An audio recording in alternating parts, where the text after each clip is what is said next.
आज से देश भर में कृषि कानून के विरोध में संयुक्त किसान मोर्चा का चक्का जाम का कार्यक्रम है। 12 से 3 बजे तक ये कार्यक्रम होगा। 12 बजे से लेकर के 3 बजे तक पुलिस ने भी विशेष तैयारियां कर रखी हैं। दिल्ली, यूपी, उत्तराखंड को छोड़कर देश भर में चक्का जाम का ऐलान किया गया है।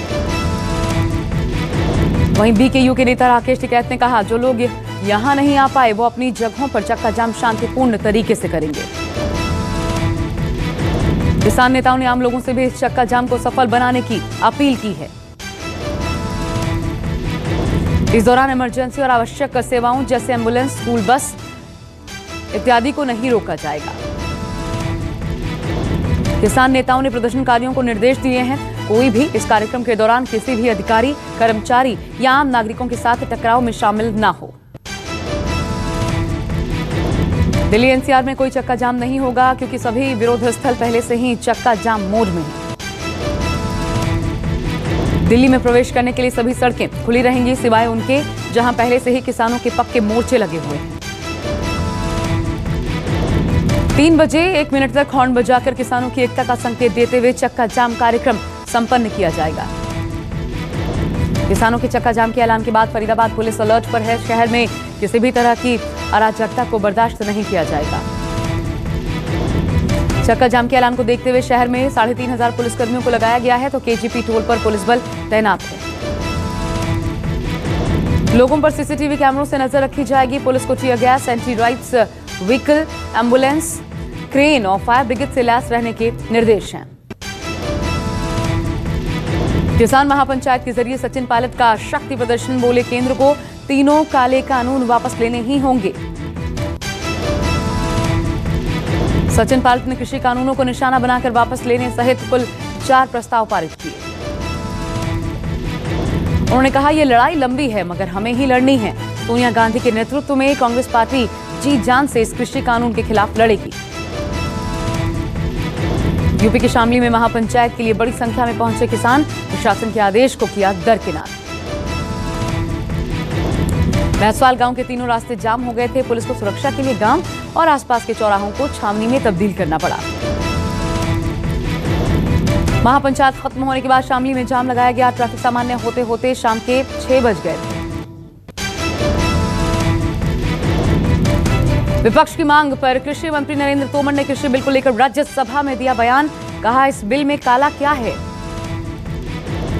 इस दौरान उन्होंने विपक्ष के सवालों का जवाब देते हुए कानून के फायदे बताए। कहा, संशोधन का मतलब ये नहीं कि कानून में कुछ गलत है। उन्होंने ये भी कहा, किसान की आमदनी दोगुनी हो इसके लिए सरकार ने प्रधानमंत्री किसान योजना के माध्यम से 6000 रुपए का योगदान दिया है। इस दौरान नरेंद्र तोमर ने कांग्रेस पर भी निशाना साधा। कहा कि कांग्रेस सिर्फ खून से खेती करना जानती है, बीजेपी सिर्फ पानी से खेती करती है। पश्चिम बंगाल के हल्दिया में प्रधानमंत्री मोदी के दौरे को लेकर तैयारियां पूरी कर ली गई हैं। सुरक्षा के कड़े इंतजाम किए गए हैं। चप्पे चप्पे पर जवानों की तैनाती है। प्रधानमंत्री के हल्दिया दौरे के दौरान 4700 करोड़ की 4 परियोजनाओं को जनता को समर्पित किया जाएगा। ये सभी सार्वजनिक क्षेत्र की कंपनियां आईओसी, बीपीसीएल, गेल और एनएचएआई से जुड़ी परियोजनाएं हैं। सुबह लगभग 11:45 पर प्रधानमंत्री नरेंद्र मोदी 2 अस्पतालों के फाउंडेशन स्टोन का लोकार्पण भी करेंगे। अपने इस दौरे के दौरान पीएम मोदी असम भी जाएंगे, जहां के सोनितपुर जिले में असोम माला का शुभारंभ करेंगे। इसके बाद प्रधानमंत्री करीब 4:50 पर पश्चिम बंगाल के हल्दिया में प्रमुख बुनियादी ढांचा परियोजनाओं की आधारशिला रखेंगे। पीएम के दौरे से पहले आज बीजेपी की पश्चिम बंगाल में परिवर्तन यात्रा है। आखिरी वक्त में प्रशासन से मंजूरी मिल पाई। बीजेपी ने टीएमसी पर मंजूरी न देने का आरोप लगाया था। टीएमसी ने कहा था, मंजूरी देने से हमारी सरकार का कोई लेना देना नहीं। बीजेपी की ये रथ यात्रा 5 खंडों में होगी और राज्य के सभी विधानसभा क्षेत्रों से गुजरेगी। प्रत्येक यात्रा में एक रथ शामिल किया जाएगा। ये एक ही समय में राज्य के कई हिस्सों और इलाकों में जाएगा। हालांकि सियासी उठापटक के बीच बीजेपी के राष्ट्रीय अध्यक्ष जेपी नड्डा कल रात ही कोलकाता पहुंच गए।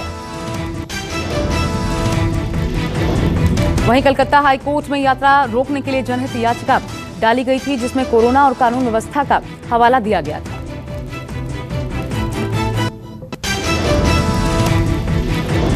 देश में 24 घंटे में 12,408 नए मरीज सामने आए, जबकि 120 लोगों की मौत हो गई। देश में मरीजों की संख्या 1 करोड़ 8 लाख के पार पहुंच गई है। वहीं 1,54,000 से ज्यादा लोगों की मौत भी हो चुकी है। दिल्ली में पिछले 24 घंटे में कोरोना के 154 नए मामले सामने आए। 2 की मौत, मरीजों का आंकड़ा 6,35,000 के पार। राजस्थान में 24 घंटे में कोरोना के 139 नए मामले सामने आए। एक व्यक्ति की मौत, 3,17,000 के पार मरीजों की तादाद। यूपी में कोरोना के 24 घंटे में 163 नए केस। प्रदेश में कुल मरीजों की संख्या 1,12,000 के पार। करीब 1.5 साल बाद जम्मू कश्मीर में फिर से 4G इंटरनेट सेवा बहाल कर दी गई है।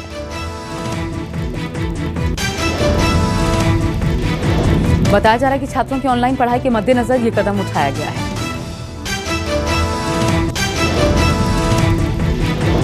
$370 हटाए जाने के बाद 5 अगस्त 2019 से ही इंटरनेट सेवाएं बंद थीं। हालांकि पिछले साल 25 जनवरी को 2G सेवा बहाल कर दी गई थी। जम्मू कश्मीर में सुरक्षा बलों को बड़ी कामयाबी। बांदीपोरा के हंजी इलाके में लश्कर-ए-तैयबा के 3 आतंकियों को गिरफ्तार किया गया।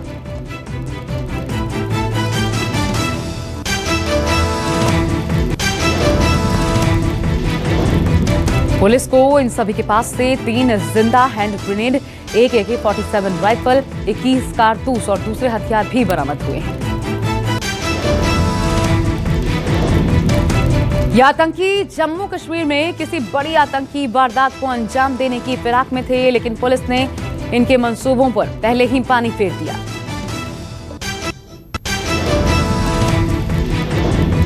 मुंबई में मानखुर्द के एक कबाड़ के गोदाम में भीषण आग लग गई।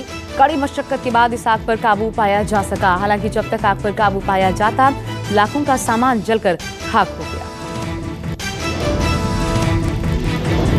बिहार के भागलपुर में एक खाद्य व्यापारी को बदमाश ने गोली मार दी। रंगदारी देने से मना करने पर वारदात को अंजाम दिया। फायरिंग में बलबीर के साथ एक निजी कंपनी के कर्मचारी को भी गोली लगी। दोनों की जान खतरे से बाहर है। पूरी वारदात सीसीटीवी कैमरे में कैद हुई है। फायरिंग के बाद बदमाश तमंचा लहराते हुए फरार हो गए। सीसीटीवी के आधार पर पुलिस अब इस पूरे मामले की तफ्तीश कर रही है, लेकिन बिहार में अपराध के बढ़ते मामले ने एक बार फिर सवाल खड़े किए हैं। ग्रेटर नोएडा में डबल मर्डर से सनसनी फैल गई। बदमाशों ने घर में घुसकर पहले पत्नी की गला दबाकर हत्या की, उसके बाद बेसमेंट में ले जाकर पति को भी मौत के घाट उतार दिया। वारदात के बाद से मौके पर भारी पुलिस बल की तैनाती है। पुलिस जांच में जुटी है। बीटा 2 थाना इलाके के सेक्टर अल्फा 2 की घटना है। 26 जनवरी को हुई हिंसा में रोहतक रोड का वीडियो सामने आया है। उपद्रवियों ने पुलिस की गाड़ियों में की थी तोड़फोड़। साथ ही ट्रैक्टर की मदद से पुलिस की गाड़ियों को पलटने की भी कोशिश की गई थी। क्राइम ब्रांच की SIT मामले की जांच में जुटी हुई है। पुलिस के पास इस तरह के सभी वीडियोज मौजूद हैं। उपद्रवियों की पहचान की जा रही है, उन पर कार्रवाई की जाएगी। MP के ग्वालियर में रेत खनन माफिया ने पुलिस की टीम पर ही हमला बोल दिया। जवान ने नाले में कूदकर अपनी जान बचाई। जलालपुर इलाके की घटना। तेलंगाना के आदिलाबाद में एक चोर ATM की मशीन को उखाड़ कर ले गए। स्टेट बैंक ऑफ इंडिया का ATM था। शुक्रवार सुबह करीब 3:30 बजे की घटना है। चोरों ने आसानी से मशीन को रस्सी से पहले बांधा, उसके बाद गाड़ी में लाद कर फरार हो गए। घटना सीसीटीवी कैमरे में कैद हुई है। इन चोरों ने मशीन को तोड़कर कैश निकालने के बाद मशीन को बाहर फेंक दिया। पुलिस ने ATM को टूटी हालत में बरामद किया। अब जांच जारी है।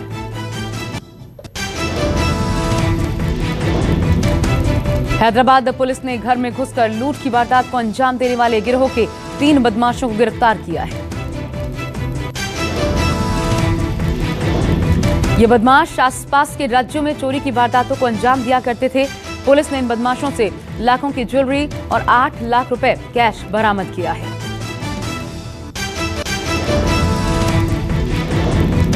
यूपी के बिजनौर में एक तेज रफ्तार ट्रक ने बाइक को टक्कर मार दी। बाइक सवार पिता और 2 मासूम बच्चों की मौत हो गई। पत्नी गंभीर रूप से जख्मी है।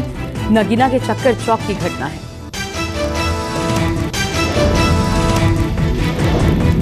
सूचना पाकर मौके पहुंची पुलिस ने पंचनामा भर शवों को पोस्टमार्टम के लिए भिजवाया। घायल पत्नी को जिला अस्पताल में भर्ती करवाया गया। बिहार के गया में हथियार तस्करी करने वाले 2 बदमाशों को पुलिस ने गिरफ्तार किया है। गया के एपी कॉलोनी में पुलिस की छापेमारी के दौरान इन दोनों बदमाशों को गिरफ्तार किया गया। नवादा जिले के रहने वाले हैं दोनों तस्कर। पुलिस ने तस्करों से 5 देसी तमंचे, 10 मैगजीन, 61,000 रुपए कैश बरामद किया है।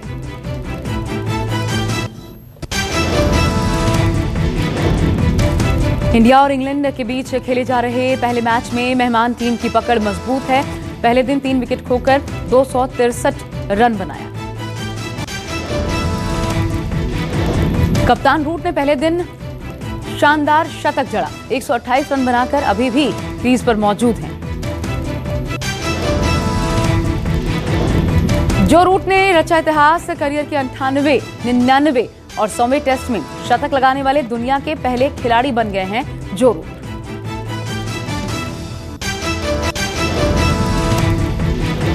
भारत की तरफ से जसप्रीत बुमराह और अश्विन रहे सबसे सफल गेंदबाज। बुमराह को 2 और अश्विन को 1 विकेट मिला।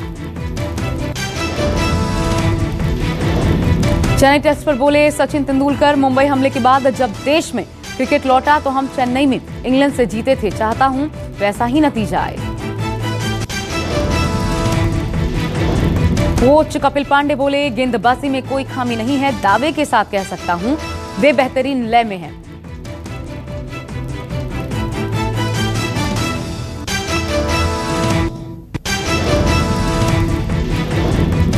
महिंद्रा थार के इंजन में आई तकनीक की खामी कंपनी ने वापस मंगाई 1587 यूनिट्स। मालदीव से जुड़ेगा हैदराबाद। 11 फरवरी से गो एयर शुरू करेगी डायरेक्ट फ्लाइट।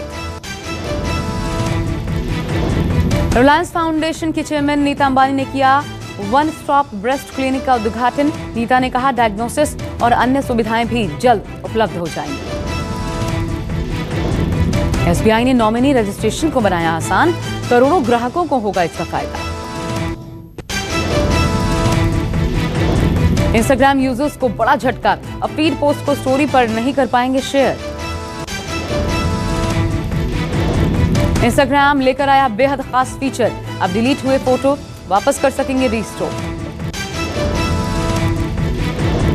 सैमसंग ने लॉन्च किया 18 घंटे का बैटरी बैकअप वाला वायरलेस हेडफोन। 1999 रुपए रखी गई कीमत। अमेजॉन ने प्राइम मेंबर्स को दिया तोहफा। लॉन्च किया advantage no cost EMI scheme में ग्राहकों की कम होगी ईएमआई। नोकिया 1.4 डुअल रियर कैमरे और दमदार बैटरी के साथ लॉन्च हुआ। कीमत करीब 7,200 रुपए।